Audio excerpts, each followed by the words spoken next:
Hello बच्चों, welcome back to our YouTube channel the biology world. तो बच्चों, आज की क्लास में हम लोग बात करेंगे क्लास 12th की। इस साल की सबसे पहली क्लास 12th की, और इसमें हम लोग बात करने जा रहे हैं नीट बॉटनी का lecture number 1, sexual reproduction in flowering plant. Pushpi पौधों में प्रजनन की बात करेंगे। तो चलिए, सबसे पहले हम फ्लावरिंग प्लांट में रिप्रोडक्शन को स्टार्ट करें। इससे पहले हमारा जानना यह जरूरी है कि प्रजनन हम किसे कहते हैं, व्हाट इज रिप्रोडक्शन। अगर आपसे पूछा जाता है कि रिप्रोडक्शन हम किसे कहते हैं, रिप्रोडक्शन क्या है, प्रजनन किसे कहते हैं, तो रिप्रोडक्शन को हिंदी में तो प्रजनन बोलेंगे, लेकिन वास्तविक तौर पर रिप्रोडक्शन का जो मतलब है वो मतलब होता है रीमीन्स होता है वंस अगेन, यानी एक बार फिर से। और प्रोडक्शन जो दूसरा वर्ड है इसका मतलब होता है टू गिव, टू जनरेट, उत्पन्न करना, एक बार फिर से उत्पन्न करना। किसे? अपने आप को। किन फॉर्म में? बच्चों के फॉर्म में।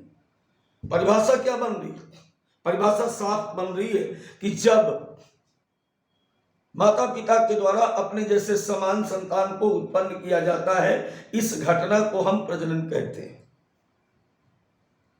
दोबारा से सुने, प्रजनन एक बायोलॉजिकल घटना है जिसके अंतर्गत माता पिता अपने आप को बच्चों के रूप में उत्पन्न करते हैं। अगर आप इंग्लिश में हैं तो ध्यान दीजिए, लिखा हुआ है कि reproduction defined as a biological process in which an organism give rise to young ones offspring similar to itself। प्रजनन एक बायोलॉजिकल घटना है जिसके अंतर्गत कोई भी प्राणी अपने आप को ऑफस्प्रिंग्स, यंग वंस या बच्चों के रूप में दोबारा से उत्पन्न करता है। और इसीलिए बेटा इसको लिखा गया, क्या लिखा गया? रिप्रोडक्शन। क्या लिखा गया इसको लिखा गया रिप्रोडक्शन। मींस इसका क्या हुआ? अपने आप को दोबारा से उत्पन्न करना।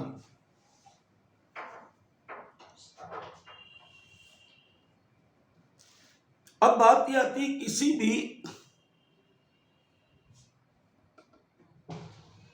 किसी भी लिविंग्स के द्वारा रिप्रोडक्शन किया क्यों जाता है? कोई भी प्राणी रिप्रोडक्शन क्यों करता है?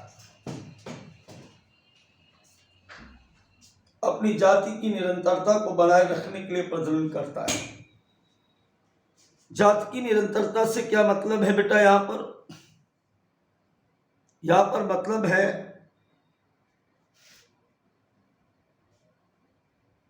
The continuity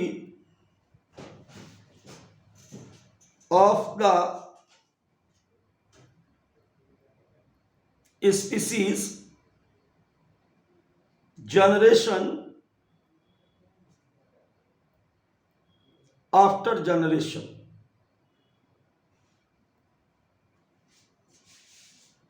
Reproduction enables the continuity of the species generation after generation। इसका मतलब क्या होता है? जात की निरंतरता को बनाए रखता है। इसका क्या मतलब? इसका मतलब है, सपोज कि जितने भी ह्यूमन बींग्स इस अर्थ पर पाए जाते हैं वो सभी आज के बाद प्रजनन बंद कर दें तो इस धरती पर, इस पृथ्वी पर अंतिम मानव भी 100 साल के बाद समाप्त हो जाएगा। तो अगर अपनी जाति को बचाए रखना है इस अर्थ पर, मानव जाति को इस अर्थ पर बचाए रखना है, तो कैसे बचेगी? प्रजनन के द्वारा। क्योंकि कोई भी सदस्य इस संसार में इमोर्टल नहीं है बेटा। कोई भी व्यक्ति, कोई भी जंतु, कोई भी सजीव इस संसार में अमर नहीं है। पुराने सदस्य मरते जाते हैं, चाहे वो पौधे हो या जंतु। उनकी जगह पर नए सदस्य रिप्रोडक्शन के द्वारा एपियर होते जाते, तो इस प्रकार हमारी जाति कभी समाप्त नहीं होती है। तो प्रजनन क्यों आवश्यक है, दूसरा प्रश्न था हमारा। अपनी जाति को की निरंतरता को बनाए रखने के लिए reproduction enable the continuity of the species generation after generation. पीढ़ी दर पीढ़ी अपनी जाति की निरंतरता को बनाए रखने के लिए प्रजनन आवश्यक है। अब देखो एक बात और करते हैं यहां पर अगली बात जो हम करने वाले हैं बहुत मजेदार है। नई संतान को लाना प्रजनन कहलाता है। छोटी सी मुख्य बात थी। अलग अलग प्रकार के सजीवों में, अलग अलग प्रकार के पौधों में यह प्रजनन का तरीका अलग अलग प्रकार का होता है। जैसे हम बात करें, अगर हम बात करें काइंड्स ऑफ रिप्रोडक्शन की, अगर हम प्रजनन की बात करें कि प्रजनन कितने प्रकार का होता है,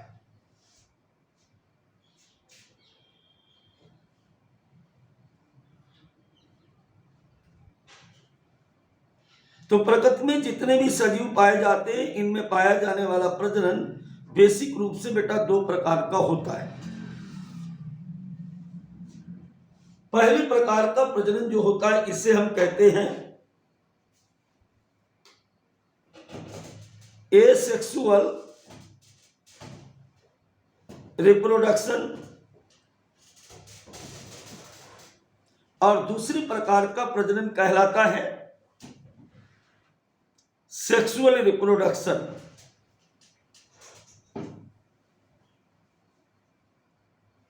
एक होता है, हिंदी में अगर बात करें तो एक को हम कहते हैं अलैंगिक जनन और दूसरे को हम कहते हैं लैंगिक जनन। इस तरीके से प्रजनन के दो प्रकार होते हैं। इन दोनों प्रकारों में अगर हम एक चीज देख रहे हैं, एक कॉमन टर्म यहां पर यूज किया गया, सेक्स। जनरली जो लोग बायोलॉजी नहीं पढ़ते हैं उनको पता ही नहीं होता है कि सेक्स है क्या। वो जिसे सेक्स समझते हैं वो कॉपुलेशन होता है, उसे हम हिंदी में संयुग्मन कहते हैं। वो सेक्स नहीं है। फिर सेक्स का मतलब क्या है?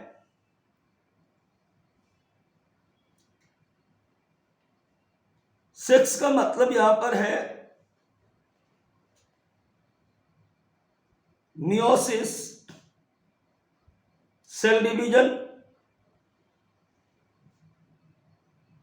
अर्धसूत्री कोशिका विभाजन अथवा गैमेट फॉर्मेशन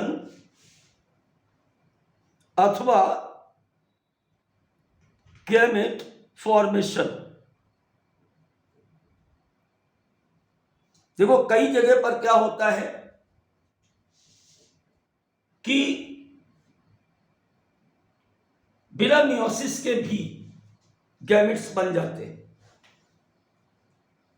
जैसे फंजाई है, ब्रायोफाइटा है, एल्गी है, इन सभी में जो जीवन का मुख्य भाग होता है वो गैमेटोफाइट होता है, वो हैप्लॉइड होता है, वो यन होता है। वहां पर गैमेट्स का निर्माण माइटोसिस, सेल डिवीजन, सूत्री कोशिका विभाजन के द्वारा होता है। तो उचित ये रहेगा कि हम मियोसिस सेल डिवीजन के बजाय इस बात पर ध्यान दें कि गैमेट फॉर्मेशन का मतलब सेक्स है।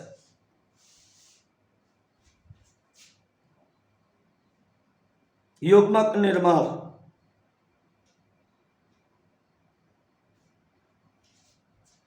अब यह युग्मक है क्या? गैमेट्स किसे कहेंगे? यहां पर हम गैमेट्स का मतलब होता है बेटा हैप्लॉइड सेल। गैमेट्स का मतलब होता है अगुणित कोशिका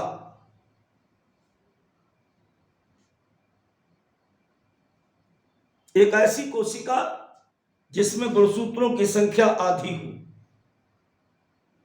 जैसे अपने पूरे शरीर में जितनी कोशिकाएं उनमें 46 गुणसूत्र पाए जाते हैं, 46 नंबर ऑफ क्रोमोसोम पाए जाते हैं।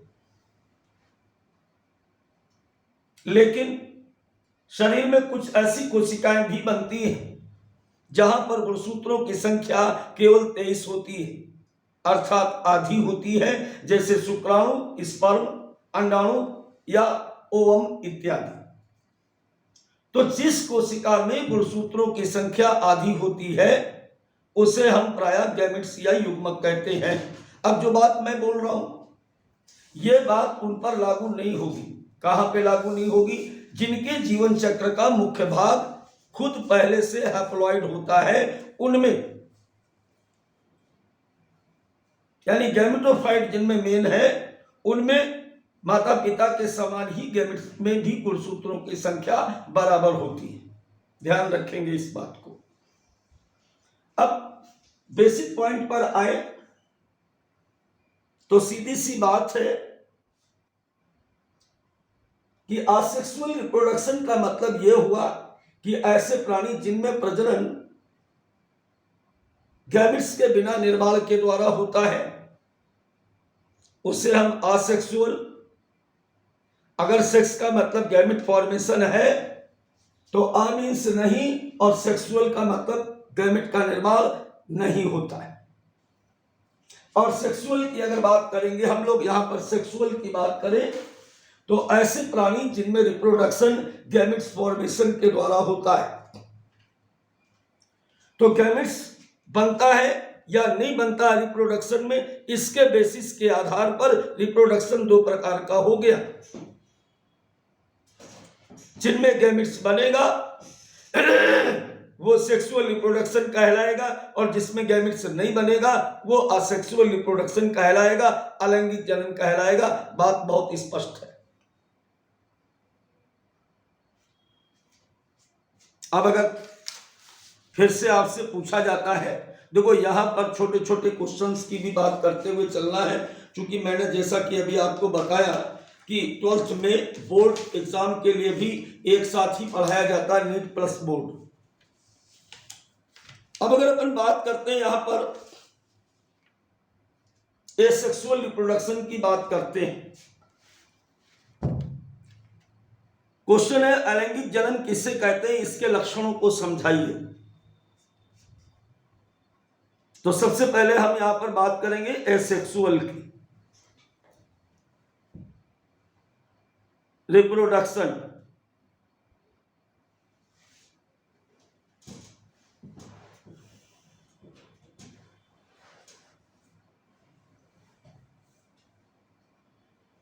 अलैंगिक जनन किसे कहेंगे? पहला पॉइंट यहां पर ध्यान रखें, without use of sex organ, इस प्रकार के प्रजनन में लैंगिक अंगों का प्रयोग नहीं होता है। अब बात फिर आ गई कि सर लैंगिक अंग किसे कहते हैं?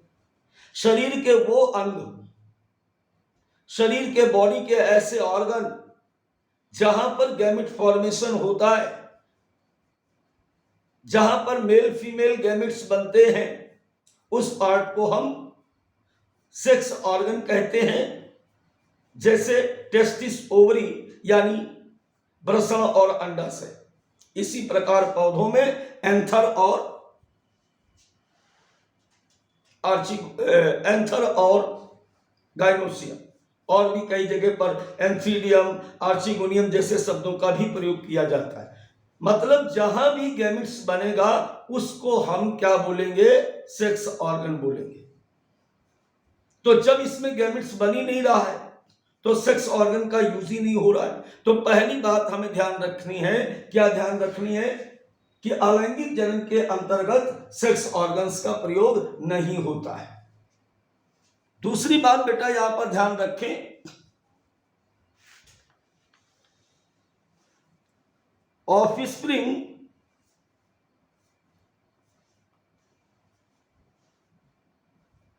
Produced by single parents. अलैंगिक जनन प्रायः एक प्राणी के द्वारा ही किया जा सकता है। इसमें दो पेरेंट्स यानी मम्मी पापा की जरूरत अलग अलग नहीं है, वही मां वही पिता। क्लियर हुई बात? सेक्स ऑर्गन्स का प्रयोग नहीं किया जाता है। आने वाली संतानें केवल एक पेरेंट्स के द्वारा ही उत्पन्न की जा सकती हैं, दो पेरेंट्स की रिक्वायरमेंट नहीं होती है। तीसरी बात यहां पर, without involvement of gametes formation. इसमें युग्मक निर्माण की प्रक्रिया सम्मिलित नहीं होती। ऑलरेडी बहुत पहले ये बात बता दी, तो तीसरा पॉइंट ध्यान रखेंगे। चौथा, जब गैमेट्स नहीं बना है तो नो फर्टिलाइजेशन।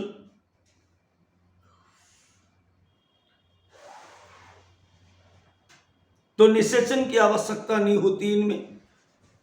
इसके अलावा जैसा कि ऊपर मैंने अभी कहा यहां पर कि offspring produce by single parents, तो यहां पर एक बात और समझ में आ चुकी है।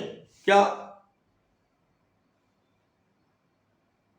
asexual reproduction completed with the specific or non-specific part of the body। अलैंगिक जनन के लिए शरीर के किसी खास हिस्से या किसी खास अंग की जरूरत नहीं होती है, वो कहीं से भी शरीर में पूरा हो सकता है।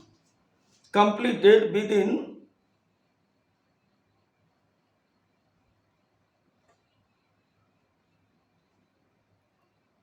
Specific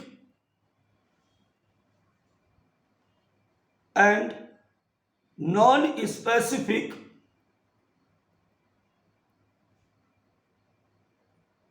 part of body. कहीं से भी पूरा हो सकता है, कोई भी पार्ट टूट करके, जैसे fragmentation, conidia formation, spore formation, fragmentation, ये कई सारे तरीके हो सकते हैं और शरीर का कोई भी हिस्सा इसमें पार्टिसिपेट कर सकता है, जबकि सेक्सुअल रिप्रोडक्शन में ऐसा नहीं है।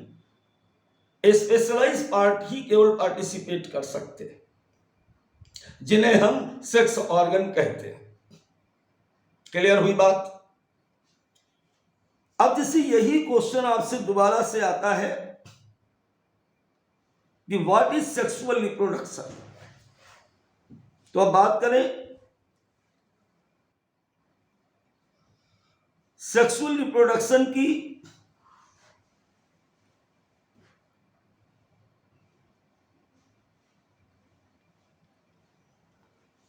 बात करें अगर लैंगिक प्रजनन की, तो सीधी सी बात है बेटा, यहां पर सबसे पहला बात हमें ध्यान रखना है, रिक्वायर्ड टू पेरेंट्स।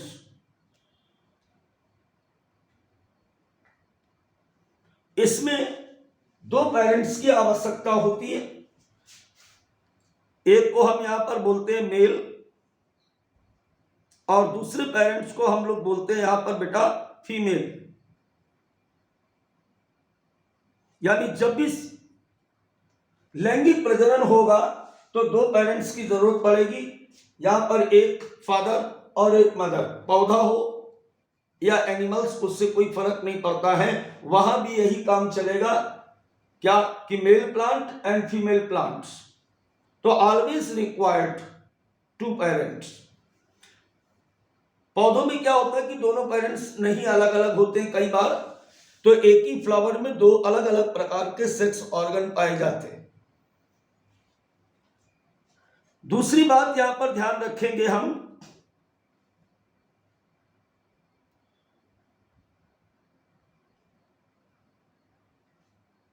इन्वॉल्वमेंट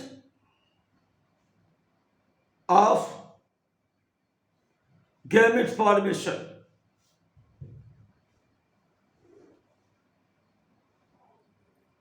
युग्मक निर्माण की प्रक्रिया आवश्यक है। जो मेल से बनेगा उसको मेल गैमेट्स बोलेंगे, जो फीमेल से बनेगा उसे हम फीमेल गैमेट्स बोलेंगे।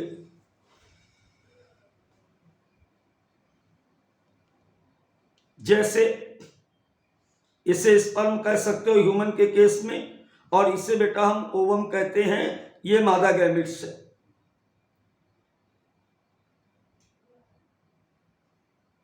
अब दो गैमेट्स का मिलना, फ्यूजन इनका क्या कहलाता है? फर्टिलाइजेशन कहलाता है।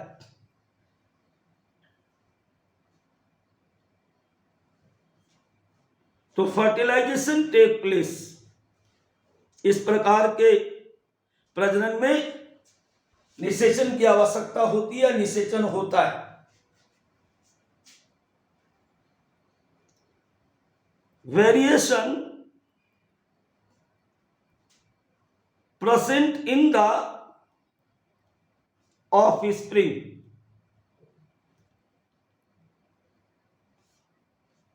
जो आने वाली संतानें हैं वो अपने माता पिता के कभी भी हुबहू समान नहीं होती। किसमें? लैंगिक प्रजनन के अंतर्गत कुछ न कुछ उनमें अंतर पाया जाता है, और उस अंतर को ही हम भिन्नता या वेरिएशन कहते हैं। तो हमेशा ध्यान रखें कि वेरिएशन जो है, ये वेरिएशन बेटा केवल किसमें पाया जाता है? लैंगिक जनन के अंतर्गत आने वाली संतानों में। कभी भी अलैंगिक जनन के अंतर्गत बनने वाली संतानों में वेरिएशन नहीं होता है। इसलिए पीछे अगर वापस लौटे तो एक बात यहां पर और फोकस कर लीजिए कि यहां पर एक बात मैं भूल गया, वो अभी लिखे देता हूं। नो वेरिएशन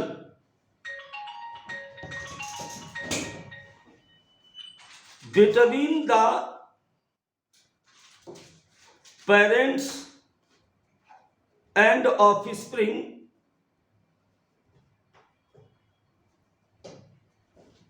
ब्रैकेट में एक बात यहां पर समझ सकते हैं कि clone formation take place.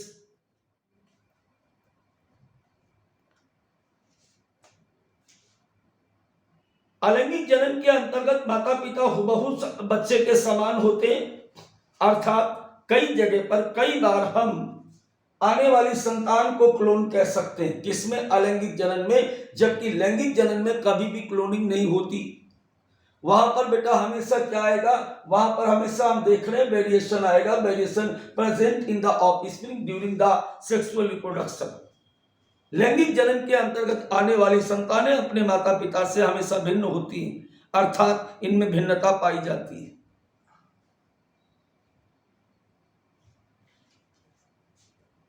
Fertilisation take place. और एक चीज लास्ट पॉइंट यहां पर ध्यान रखेंगे, only specific part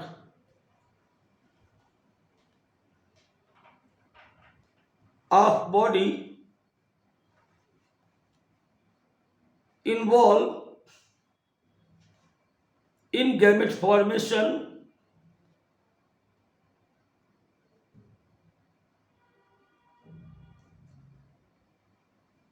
called sex organs।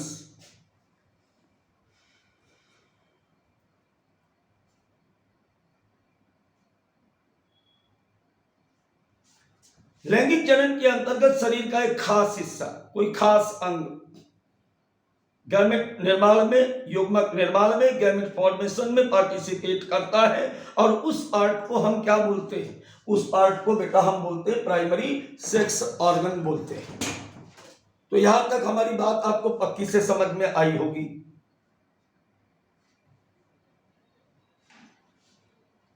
अब बेटा बात करें कि लैंगिक प्रजनन के अंतर्गत कौन कौन सी घटनाएं होती हैं। देखो, असेक्सुअल रिप्रोडक्शन और सेक्सुअल रिप्रोडक्शन में एक सबसे बड़ा अंतर था, और वो अंतर था फर्टिलाइजेशन। अलैंगिक जनन में निषेचन नहीं होता है, फर्टिलाइजेशन नहीं होता है। लैंगिक जनन में फर्टिलाइजेशन होता है। तो सबसे मुख्य इवेंट क्या है? लैंगिक जनन का सबसे मुख्य घटना क्या है? फर्टिलाइजेशन। आप ये मत देखना कि ये बीच में लिखा हुआ। What is the main events of sexual reproduction? Answer क्या है? फर्टिलाइजेशन या निषेचन। अगर ये मेन इवेंट्स है तो तीन बातें यहां पर बन जाती हैं। निषेचन के पहले की घटनाएं प्री फर्टिलाइजेशन इवेंट्स, और निषेचन के बाद की घटनाएं पोस्ट फर्टिलाइजेशन इवेंट्स। आप यहां पर देख सकते हो पोस्ट फर्टिलाइजेशन इवेंट्स। अब बात आती है नंबर 1 की, यानी प्री फर्टिलाइजेशन इवेंट्स। तो बेटा, प्री फर्टिलाइजेशन इवेंट्स के अंतर्गत दो बातें होती हैं। एक तो होता है गैमेटोजेनेसिस अर्थात युग्मक का निर्माण, और दूसरा होता है गैमेट ट्रांसफर। नर के शरीर में बने हुए गैमेट्स को मादा के शरीर तक पहुंचाना, इसे हम कहते हैं गैमेट ट्रांसफॉर्मेशन। चलिए जरा इनके बारे में अब हम लोग डिटेल से बात कर लेते हैं। तो सबसे पहली बात यहां पर थी हमारी गैमेटोजेनेसिस अर्थात युग्मक निर्माण। हिंदी में इसको क्या बोलेंगे बेटा? युग्मक निर्माण। ये क्या होता है? ध्यान दीजिए, मैं पहले डिफाइन करूं फिर आपको बताता हूं। Formation of two type of gametes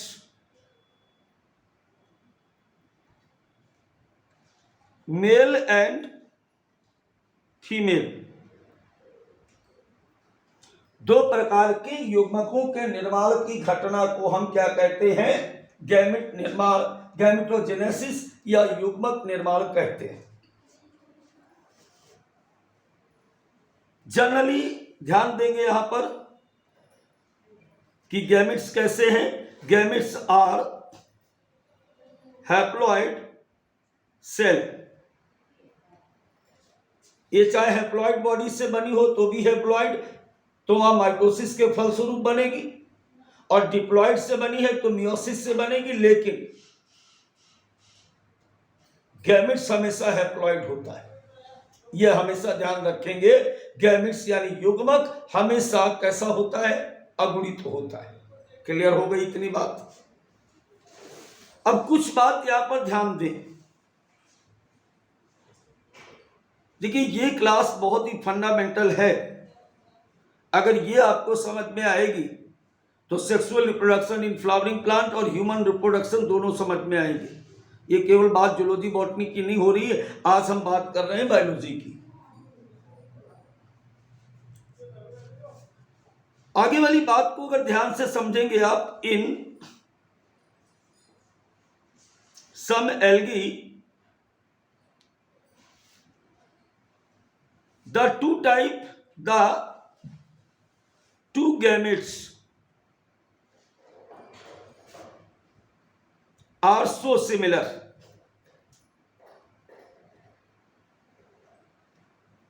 in appearance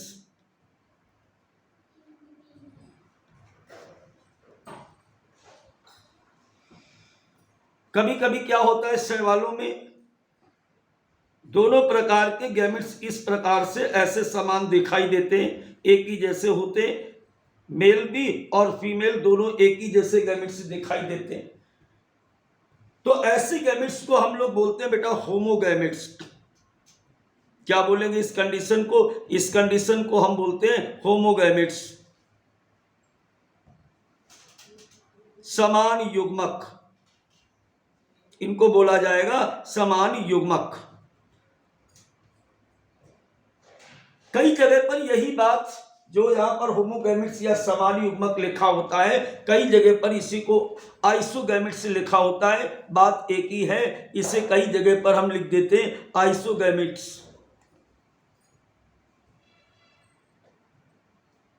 majority of sexually reproducing organisms the gametes produce two morphologically distinct type. सामान्य तौर पर जितने भी जंतु हैं, बड़े पौधे हैं, इनमें दोनों गैमेट्स बेटा जो होते हैं वो अलग अलग होते हैं। जैसे अभी आप देखें तो मान लेते हैं कि ये मेल गैमेट्स है, इसे हम यहाँ पर स्पर्म कह सकते हैं ऐसे, और इससे बेटा हम यहाँ पर ओवा कह सकते हैं। ऐसी कंडीशन जब होती है जब मेल और फीमेल दोनों प्रकार के गैमेट्स अलग अलग होते हैं, तो ऐसी घटना को यानी इस प्रकार के गैमेट्स को हम कहते हैं हेटेरोगैमेटिक कंडीशन। इसको हम बोलते हैं हेटेरोगैमेट्स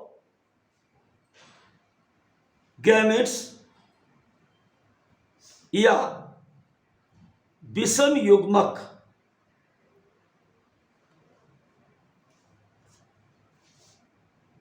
ऐसी कंडीशन में इनके नाम भी अलग हो सकते हैं, जैसे स्पर्म, ओवम, एंथ्रोजॉइड्स, एग, ऐसे कई नाम इनके हो सकते हैं। अब बेटा इतनी बात समझने के बाद एक बात को और आगे समझेंगे।